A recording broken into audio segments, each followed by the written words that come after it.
Hello, everybody, and welcome to the Bruce County Museum and Cultural Center. My name is Matt Johnson. I'll be your host this afternoon as we have a look back at the 80th anniversary of the Dieppe Raid from August 19th, 1942. The Dieppe Raid brings up many questions for many Canadians, regardless of the level of knowledge you have of the Dieppe Raid, and I've been fortunate enough to sit down with Canadian author Mark Zuehlke and ask him a few questions about the raid.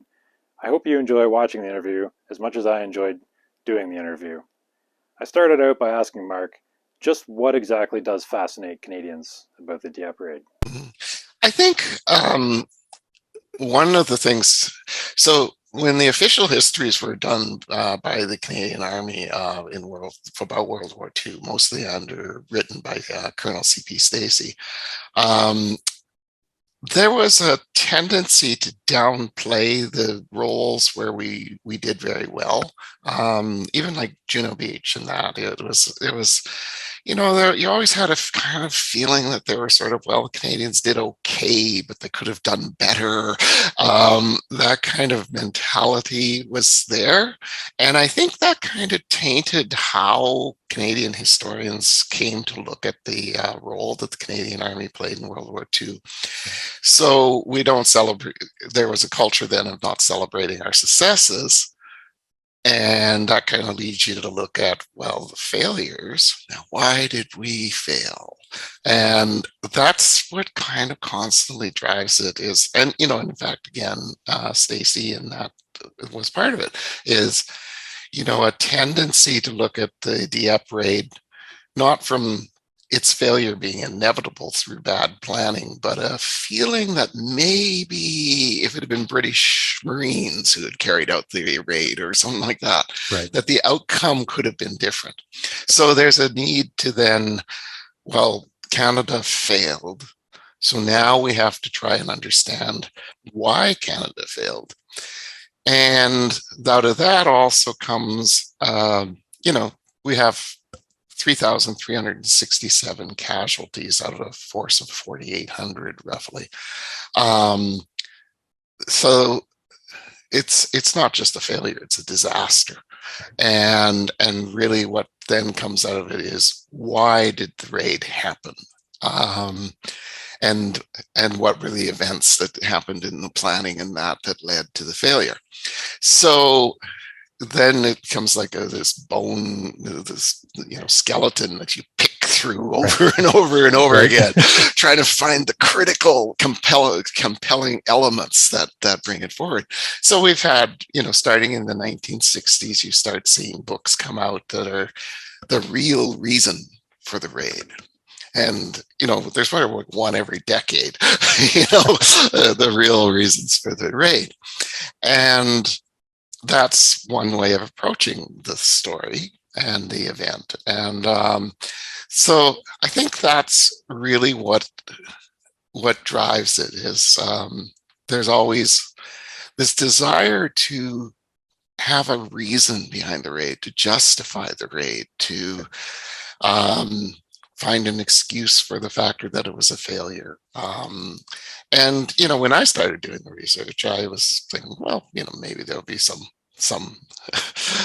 there. And as you look along at the lines of things, you go through the hundreds and hundreds and thousands of pages of the amount of paper that was generated by the Dieppe raid is awesome.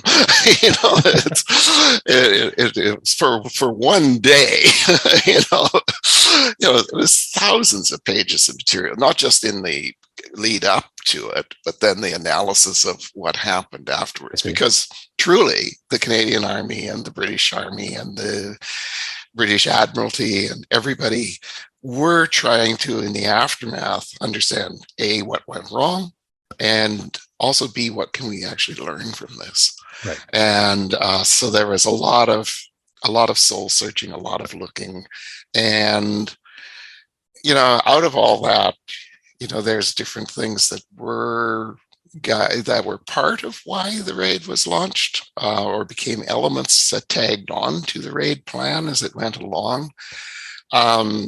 But ultimately, the real reason for the raid was that Combined Operations Headquarters particularly Hughes Hallett, the naval commander who was in charge of planning these things.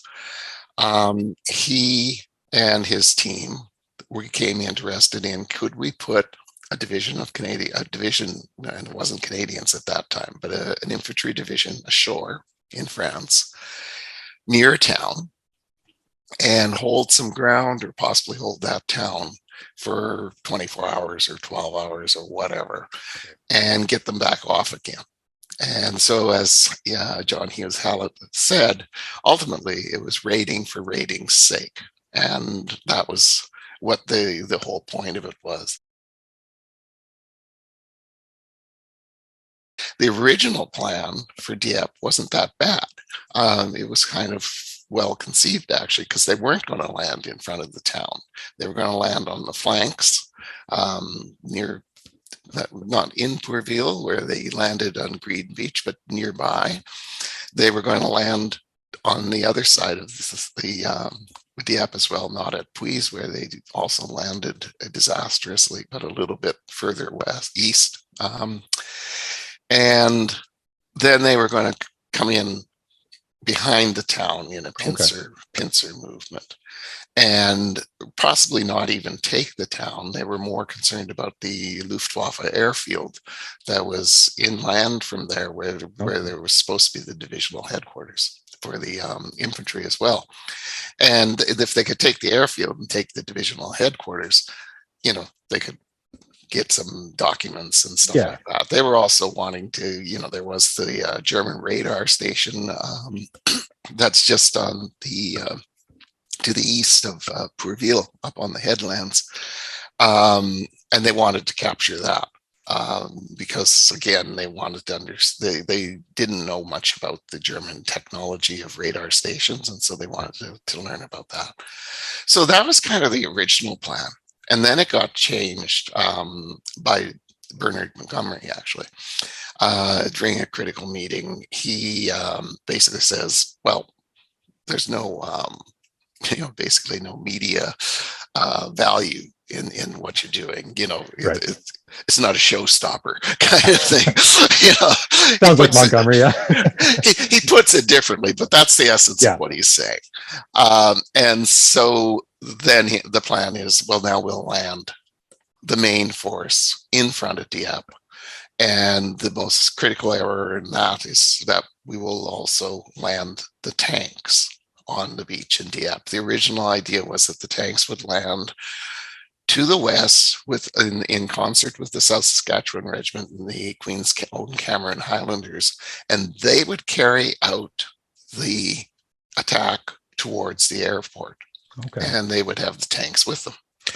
Now we have the South Saskatchewan Regiment and the Queen's Own Cameron Highlanders landing at Pourville, which is separated from Dieppe by a very major headland, and very narrow roads out of Dieppe leading towards the airfield. The tanks are then supposed to break out of Dieppe on their own, unsupported, and make their way by road to meet up with the Queen's Own Cameron Highlanders and carry on to the airport. That is just illogical. Yeah, pretty tall order. Yeah, because Churchill tanks, which is what these were, they're big, they're slow, they're ponderous, they got a lot of firepower in them, and they're heavy, so they're hard to knock out. But with the kind of weaponry that the Germans had at that time available, but for them to go by themselves all the way, several miles to meet up with the infantry, who are then unsupported as well, and trying to operate on their own, it just is a recipe for disaster. It doesn't make much sense when you look back now at it. It's no, not at all. No, and you just give your head a shake, when you look at that plan. It's got everything in it. It's got meticulously timed schedules for every boat that's involved in this raid. It's got meticulous times for every regiment of what they're going to achieve at this specific time, that specific time, where they're going to be. I don't think Operation Overlord was probably as detailed planning as Dieppe. In fact, they probably learned then not to do such detailed planning, because of course it's not going to work out that way. So, and also it includes not just the Navy and the Army, but the Air Force, because this was also, that day is also the largest air battle that is fought in the Western Front by the Allies and the Germans of the war. And that was a very deliberate part of the plan, is the British Air Commander Trafford Lee Mallory, I should say, wanted to draw the Luftwaffe into a very major fighter battle over the beaches of Dieppe, and with the idea that he would destroy the Luftwaffe. In actuality, it goes the other way around. Right. We suffer, the RAF and the RCAF and the American Air Force suffer the biggest defeat of the war. And that's partly because the Germans don't have to, they can go back to their airfields, refuel, rearm, be up in the sky very quickly, where our guys are shuttling back and forth from the United Kingdom. How could you think this wouldn't happen? The Luftwaffe was known to be very strong in that part of France, because, not that long before they'd fought the Battle of Britain. And so they were there, and they had, capable flyers and stuff, and then they fought very well, as did the German infantry on the beaches of Dieppe. The commander of the German infantry was a guy called Conrad Haas. His division took over in late 1941, I believe, that area. And he didn't expect a raid on Dieppe, but he was a person who was going to make darn sure he was ready for a raid if one came. And so he started fortifying that an 80-kilometer length of the beach, of the coastline. Every beach was heavily fortified, lots of wire, lots of mines and stuff. The beaches in Dieppe were heavily mined, lots of wire. Gun positions overlooking the beach at every angle. He had machine gun positions in all of the hotels along the front of it. And if you go to Dieppe, there's two headlands, one on each side, and they're very close to the town. And so he had gun batteries up on each of these headlands that are firing right down the length of the beach. And the port commandant was very dedicated to the idea of the defense of the port. And he was very well prepared with his own naval forces and his naval defense forces, with guns again. A lot of German, French, they inherited, when they took Dieppe, about 15 75 millimeter French guns. And he used these very well around Dieppe as additional firepower. And he also, in the west bluff, there's a castle on the top, and then down that bluff there's a whole series of caves, natural ones and some unnatural ones that were dug over the centuries. He transformed one of these into a battle headquarters. And so when the raid starts, he moves his headquarters rapidly from a hotel in town up into the headquarters up there in the cliff. He's got a bird's eye view of the battlefield, and he directs the entire defense of Dieppe personally. Haas is inland trying to direct the overall battle of the on the beaches in Dieppe, and also the beaches at Puys and Pourville and where the commandos land. So they've got, the command control is brilliant, extremely well done. And, the Germans win quite easily because they're prepared, they're ready for the idea. They can respond. They've been rehearsing this for a long time. They're absolutely dumbfounded that the tanks land on the beach at Dieppe, because they had actually tried it. They had, the port commandant in Haas actually launched an exercise where they landed a number of German tanks onto the beach. And they didn't get off the beach. It's all rock there. It's Okay. the rocks are about this big on average, and the rocks get into the sprockets of the tank treads and break them. So they had to drag their tanks off the beach because they were immobilized. And they said, okay, no one in their right mind is going to try this. The worst beach of the bunch, and Puys is the hardest one to visit, because you stand on that beach and you think, what on earth were they even thinking? It's completely circled by a highland, by heights. So it's like a landing in the middle of a horseshoe. And they're very steep. The road into Puys is a real steep, narrow little road. And there's still 2 German bunkers there, like big concrete pillboxes, one on each side of the beach, that you can see. Like they just machine guns could fire down each side of the beach. And there were other positions as well that have been just, removed over the decades. The Royal Regiment of Canada lands there and they just have no chance. So the plans for those beaches, Pourville and Puys, was that the Canadians who landed there, the Royal Regiment of Canada on the one, supported by one company of Black Watch that were supposed to land afterwards, and the Queen's Own Cameron Highlanders, the South Saskatchewan regiments, that they would go in and do in the Royal Regiment of Canada's task was to get up on the heights, move along that headland, and take out the German gun battery that was able to fire down on the beaches of Dieppe. Okay. That was its job. The Queen's Own Cameron Highlanders were to go inland and get to that airfield that I mentioned earlier and meet up with the tanks that, of course, could never come.